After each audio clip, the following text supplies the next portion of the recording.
এক দুই 300 টিয়ার ভিতর পশ্চিম পাড়ার কাশ্মীর পোলা বাবু মনে হয় 12 টিয়া, আর হইলো এই উত্তর পাড়ার যে সাদেক পাবো মনে হয় 150 টিয়া। এই টিয়ারি বাঁচিয়ে দিন। আর কবে যে কার কাছ থেকে কয়টা জানছিলাম মনেও নাই। টিয়ারি ভিউনা দিতাম না, বুঝতে পাইতাছি না। এখন কথা দিল টিয়াটা কেমনে মাইরা দিন দেয়, আমি এই চিন্তা ভাবনা করতেছি।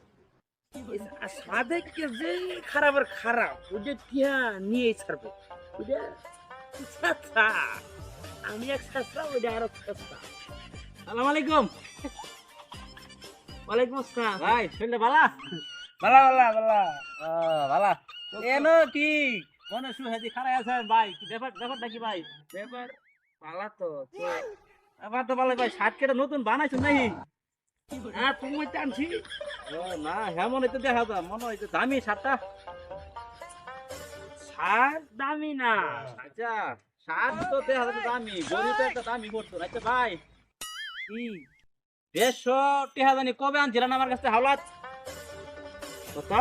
150 টাকা জানি কবে আমার কাছে হাওলাত আনছিলেন? হ্যাঁ 150 টাকা নেই তো। ওইটা আনছিলেন? 150 টাকা নাম। হ্যাঁ 150 টাকা আনছিলাম। এই মিথ্যা কথা কোন কেমনে? 150 টাকা আইন অন কোন 150 টাকা আনছিলেন, হাজলামি করুন। 150 টাকা আনছিলাম। শুনুন, আপনার এই শান্তিমান্টু কথা আমার দিন যাইব না। আপনি আমার আচ্ছা ভাই 150 টাকা দিন আমার বন্যা। এই যে ভাই আমাদের 150 টাকা আনছিলাম ভাই, এই যে নিন ধরুন 150 টাকা আনছিলাম নেন। আমি 150 টাকা নিতাম, আমি 150 টাকা নিলাম। 150 আমার ওই 150 টাকা আনছেন না? কি জ্বালার মধ্যে পারছে, আমি তো 150 টাকা আনছিলাম। ওই মি আবার 150 টাকা আনছিলেন। আপনি আমার কাছ থেকে গেছে 1 বছর আগে, হ্যাঁ আপনি 150 টাকা গন্যা আনছেন, সেবটা গন্যা ওই 150 টাকা আমার দেবেন। আমি 150 টাকা নিলাম কে লাগিয়া তাহলে আপনি কি 150 টাকা না নিতেন না? নিতাম না। আমি 150 টাকা আনছি, আপনি 150 টাকা নিবেন।